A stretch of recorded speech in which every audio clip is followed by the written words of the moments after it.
Bearings are machine parts in which other parts turn or slide. They are found in almost every type of moving machinery. Since your job involves maintaining equipment that uses bearings, you need to know how bearings operate. You also need to know how to recognize the types of bearing failures that may occur, how to remove bearings, and how to install new bearings. The two general categories of bearings are rolling contact bearings and sliding surface bearings. This unit focuses on rolling contact bearings. Bearings are found in almost every type of moving machinery, and they perform three basic functions: carrying a load, reducing friction, and positioning moving machine parts. The term load refers to the force or weight that is placed on a bearing. Different bearings are designed to withstand different types of loads. The type of load that is placed on a bearing is determined by the direction in which force is applied. This force can be either axial or radial. Let's look at an illustration to see what these terms mean. Most bearings are mounted on rotating shafts. A shaft rotates around a center line or axis. The distance from the axis to the outside of the shaft is called the radius. While individual bearings may differ slightly, a typical rolling contact bearing consists of rolling elements, an inner ring, an outer ring, and a retainer. The rolling elements in a rolling contact bearing are either balls or rollers made of specially hardened steel. In this example, the rolling elements are balls, and they are set between two hardened steel rings, an inner ring and an outer ring. These rings are often called races. In a typical installation, the outer ring is fixed and doesn't move. The inner ring is fitted to the shaft. As the shaft rotates, the inner ring also rotates. The rolling elements are held in position by the retainer, which you may hear referred to as a separator or a cage. The retainer positions the rolling elements evenly around the rings and ensures that the load is distributed equally on each rolling element when the shaft is turning. In addition to these parts, some rolling contact bearings are equipped with devices that protect them from dirt and other contaminants. One type of protective device is a shield. A shield can prevent all except the very smallest contaminants from entering a bearing. The shield is usually attached to the ring that does not rotate. Another type of protective device is a seal. A seal is similar to a shield, but it has a lip that rubs against the ring that rotates. Seals are used primarily on permanently lubricated bearings because they prevent the lubricant from leaking out of the bearing. Rolling contact bearings can be divided into two categories based on the shape of their rolling elements. The two categories are ball bearings and roller bearings. The various types of ball bearings differ primarily in the shapes of their inner and outer rings. Let's look at some common types of ball bearings. This ball bearing is a shallow groove ball bearing. In a shallow groove ball bearing, the inside surfaces of both the inner and outer rings are shallow. This type of bearing is specifically designed to handle radial loads. A deep groove ball bearing is similar to a shallow groove ball bearing, except that the inside surfaces of the inner and outer rings are deep. Deep groove ball bearings are designed primarily for moderately heavy radial loads, but they can also handle a small amount of axial load. This type of bearing is also called a Conrad bearing. This is a spherical race ball bearing. It has a deep groove in its inner ring, but the surface of its outer ring is shaped like part of a sphere. This type of bearing is designed primarily for radial loads, but it can carry some axial load. Spherical race ball bearings are called self-aligning bearings because they can adjust to some misalignment. Misalignment is a condition in which one ring of a bearing is out of line with the other ring. The shape of a spherical race ball bearing allows it to handle a small amount of misalignment. Another type of ball bearing is an angular contact ball bearing. An angular contact ball bearing has a high shoulder on one side of the inner ring and a high shoulder on the opposite side of the outer ring. This design allows the bearing to handle both axial loads and radial loads. Angular contact bearings are often used in pairs so that they can support axial load in either direction. The surfaces that contact each other are specially machined to match. If one of the pair fails, both bearings must be replaced. This illustration shows the main parts of a type of ball bearing called a ball thrust bearing. In a ball thrust bearing, the inner and outer rings are parallel to each other instead of one inside the other. This placement of the rings allows the bearing to support axial load, but only a small amount of radial load. The other basic category of rolling contact bearings is roller bearings. Roller bearings can carry more load than ball bearings because rollers are larger than balls, and they spread the load over a greater area. Let's look at some common types of roller bearings. Cylindrical roller bearings have rollers that are shaped like cylinders. These bearings are designed primarily to support heavy radial loads. Needle roller bearings are similar to cylindrical bearings, but the rollers are much thinner. Needle roller bearings can support a great deal of radial load because many of the thin rollers can be put into a bearing.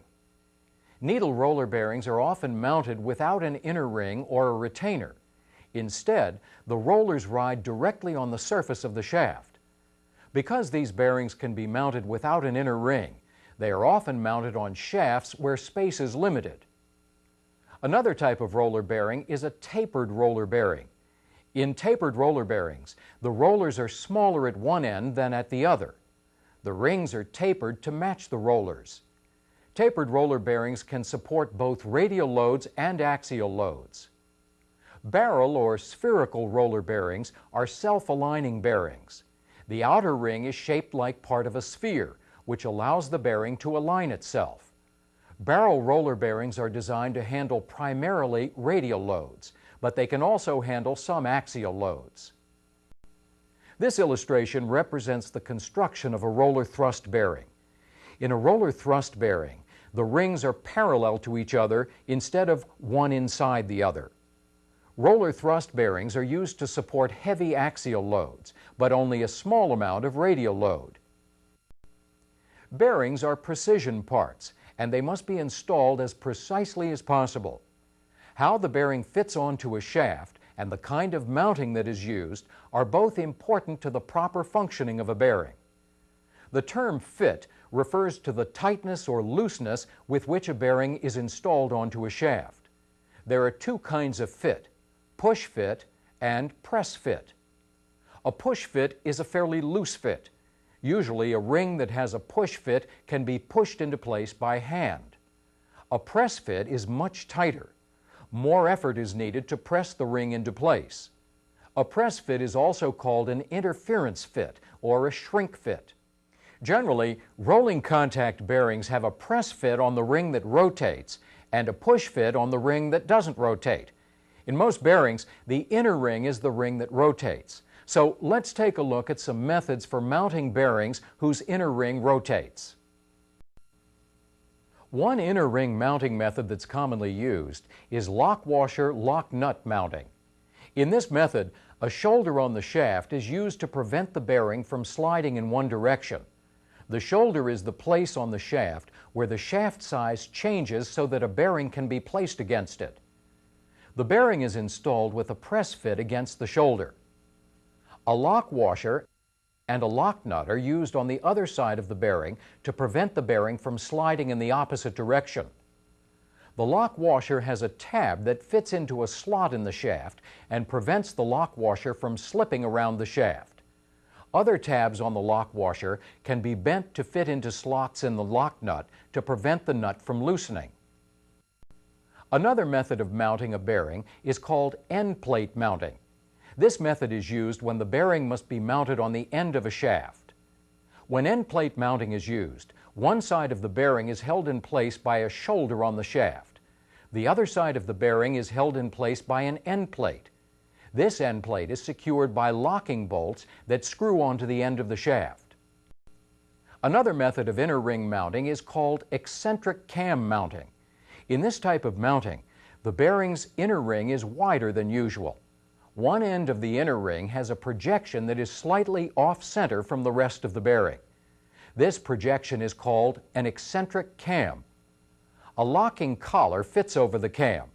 The shapes of the cam and the locking collar cause the inner ring to be squeezed against the shaft when the locking collar is turned.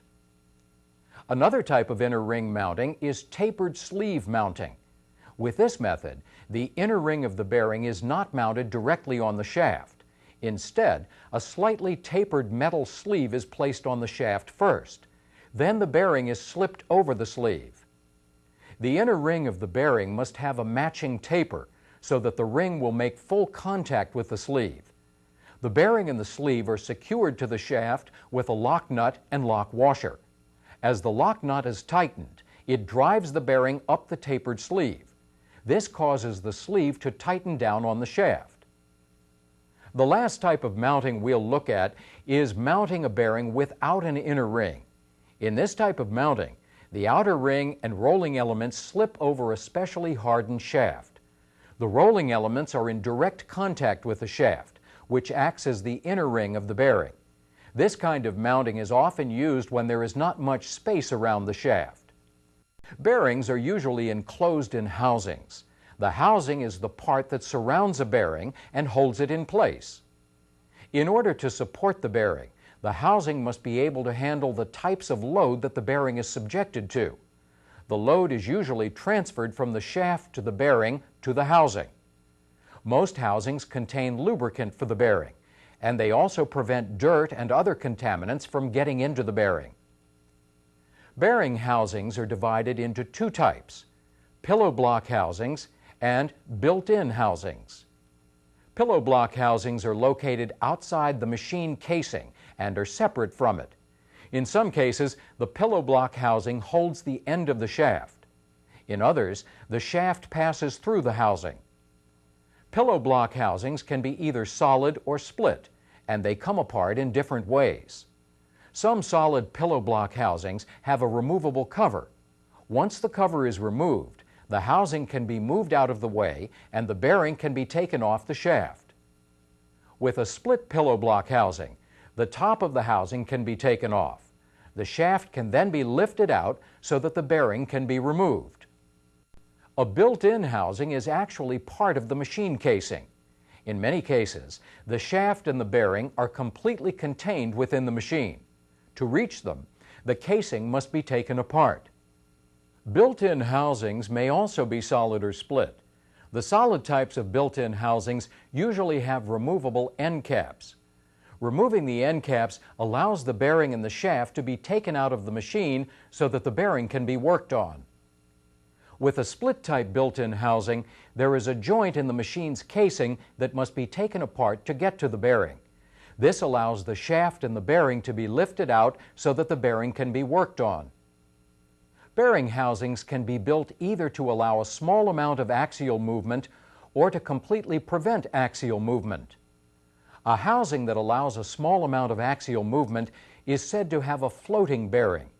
A housing that prevents all axial movement is said to have a fixed bearing. Both types of housings may be in the same machine. A shaft usually has several bearings spaced along its length. As a rule, only one of these is a fixed bearing. The others are usually floating bearings. All bearings need to be lubricated in order to reduce the amount of friction and wear that occurs during normal operation. Rolling contact bearings are usually lubricated with either oil or grease, and that's what we'll be focusing on during this part of the lesson. As we do, keep in mind that some bearings are permanently sealed and do not need additional lubrication. Your plant's maintenance procedures should specify which bearings require additional lubrication. We'll begin with lubrication methods that use oil. Generally, oil is used to lubricate bearings installed in machines that operate at a high speed under a light load. There are several different ways to provide oil to rolling contact bearings, including forced circulation, constant level oilers, oil baths, splash feed methods, and drip feed methods.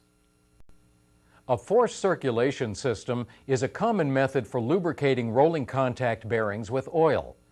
In this system, a pump supplies a steady supply of oil to the bearing. The pump sits on top of a rectangular reservoir called a sump. After leaving the bearing, the oil collects in a reservoir so that it can be pumped again. Oil filters in the system remove dirt and contaminants from the circulating oil. Coolers are also used to remove heat that the oil picks up from the bearing.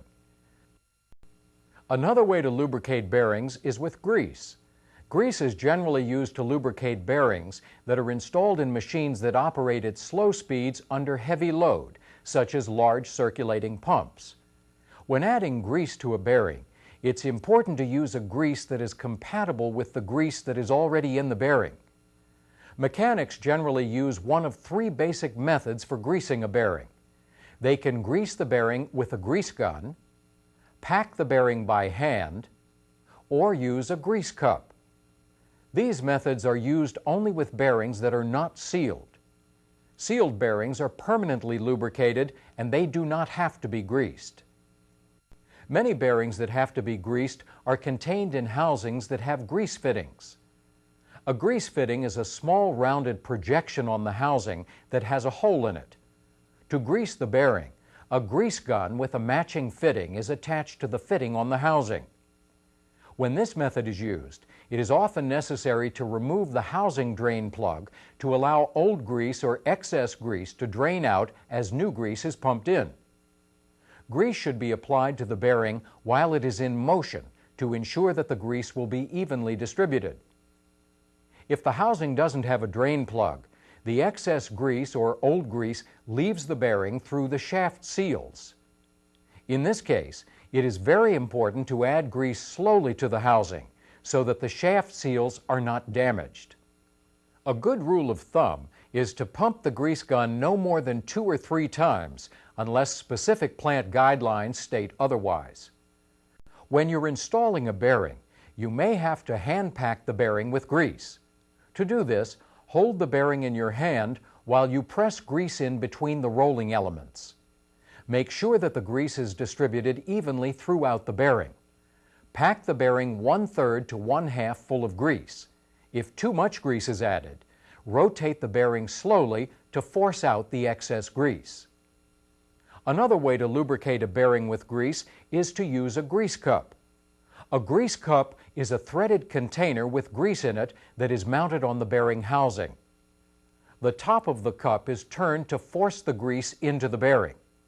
In this topic, we looked at the functions and features of rolling contact bearings and at some common types of rolling contact bearings.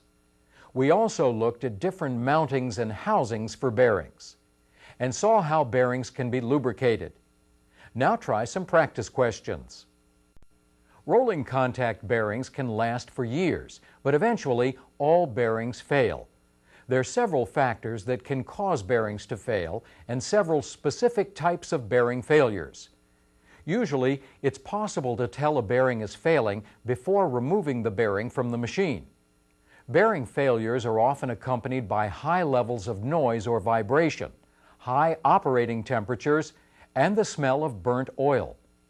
After a failed bearing has been removed and taken apart, other evidence of bearing failure may be seen.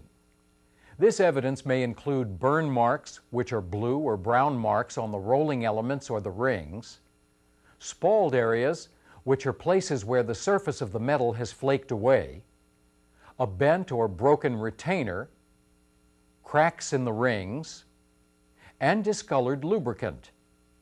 If the bearing failure is unusually severe, all of these signs could be present, but not all of the signs are necessarily present with each type of failure. Let's look at some common types of rolling contact bearing failures. One type of bearing failure is fatigue failure. Fatigue failure happens to every bearing eventually. It occurs because the bearing has worn out. Symptoms of fatigue failure may include loud noise and vibration, high operating temperature, burn marks, spalled areas, a bent or broken retainer, or cracks in the bearing metal. Fatigue failure is caused by metal fatigue. When a bearing is in operation, it is continually flexing or bending. Although the amount that a bearing bends is very small, it is significant because it is continuous. There is a limit to the amount of bending and flexing the bearing metal can tolerate.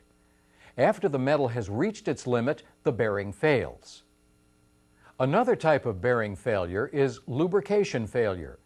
Lubrication failure occurs when the oil or grease in a bearing fails to function correctly and the bearing overheats. Symptoms of lubrication failure include the smell of burnt oil, discolored lubricant, and burn marks on the rings or rolling elements. Lubrication failure can also be caused by improper lubrication. This could mean too much or too little lubricant, using the wrong kind of lubricant, mixing lubricants that aren't compatible, or using contaminated lubricant. Misalignment failure is a type of failure that occurs when one ring of a bearing is out of line with the other.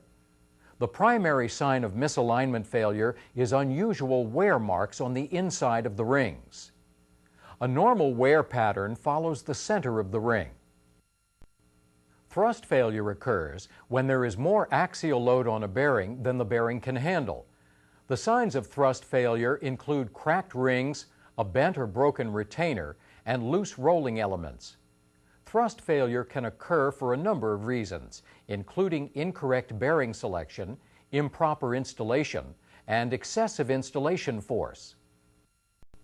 Rolling contact bearings are usually installed with a press fit on one ring and a push fit on the other. Removing a bearing that has been installed with a push fit is relatively simple because it is a loose fit. Removing a bearing that has been installed on a shaft with a press fit is more difficult because it is a tight fit.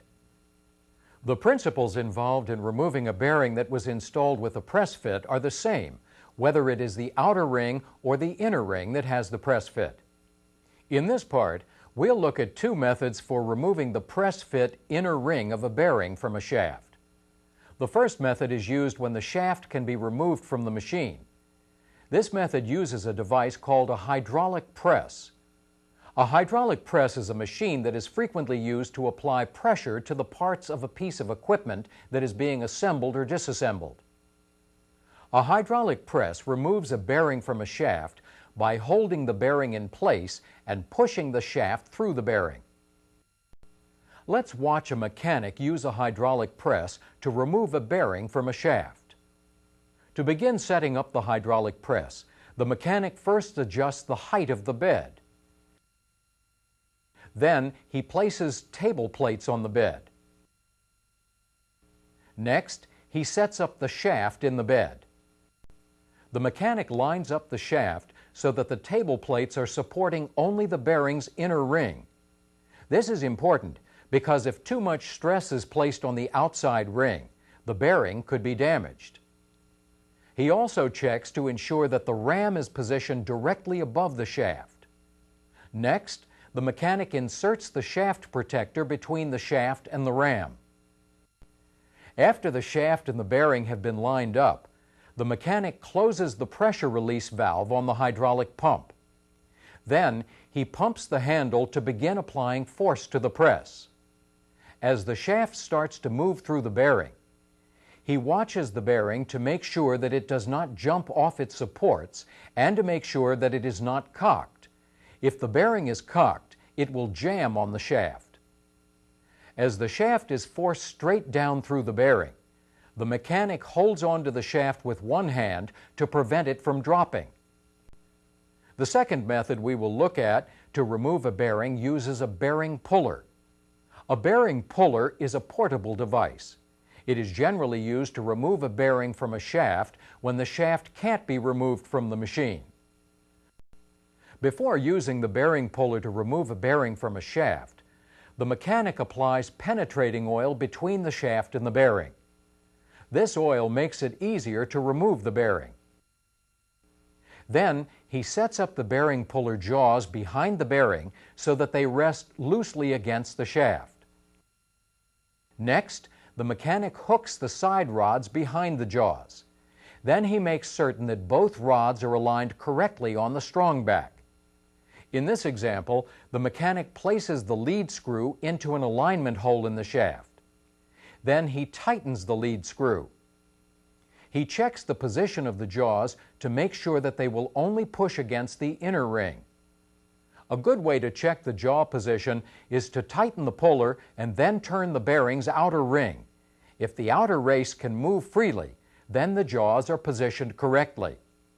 Next, the mechanic uses a wrench to tighten the lead screw and draw the bearing off the shaft. He is careful not to cock the bearing. If the bearing is cocked as it comes off the shaft, it will jam and the puller will have to be readjusted. The mechanic continues pulling until the bearing is loose enough to be removed by hand. After the failed bearing has been removed from a shaft, the mechanic cleans the bearing with an approved solvent to remove grease and dirt. Then, after the bearing has dried, he inspects the rings and rolling elements. He turns the bearing slowly to determine whether there is any stiffness or binding when the rolling elements turn.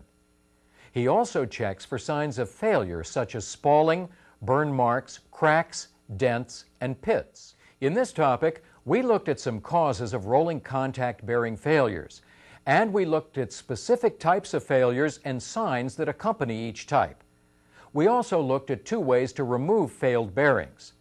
To test your understanding of what we've covered, try answering some practice questions.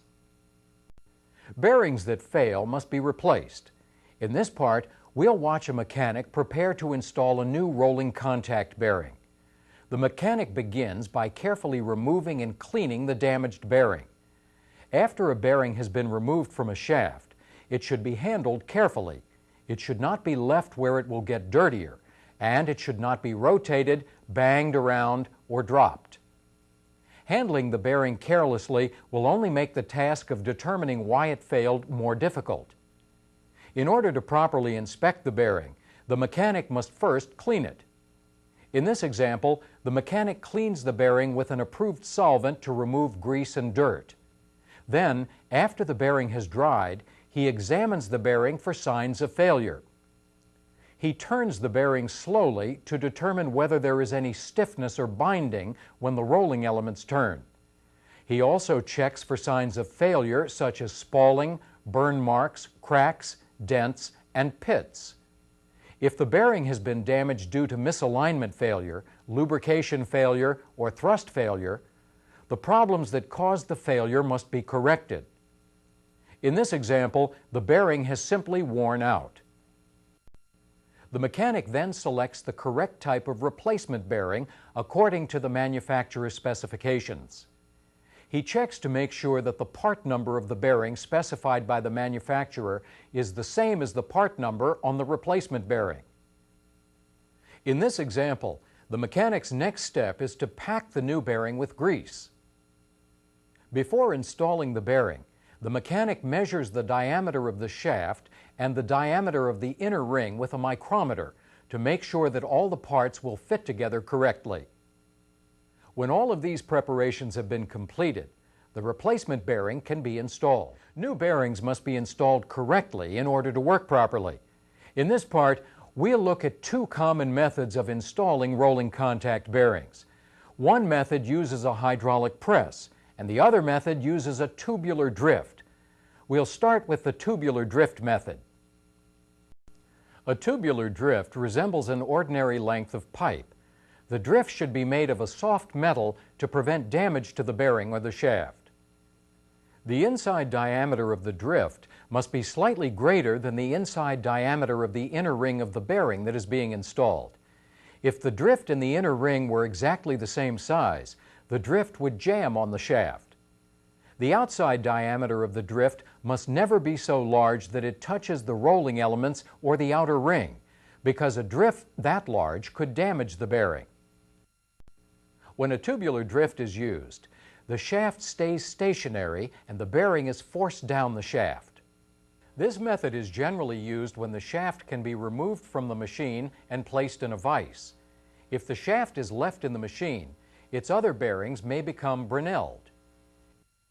The tubular drift method is both simple and efficient. Let's watch a mechanic install a bearing using a tubular drift. First, the mechanic secures the shaft in a vise. He then lubricates the part of the shaft that the bearing will slide over. This will make it easier for the bearing to slide onto the shaft. Next, the mechanic pushes the bearing onto the shaft by hand as far as it will go. He then places the drift over the shaft, checking to make sure that it does not touch the rolling elements or the outer ring.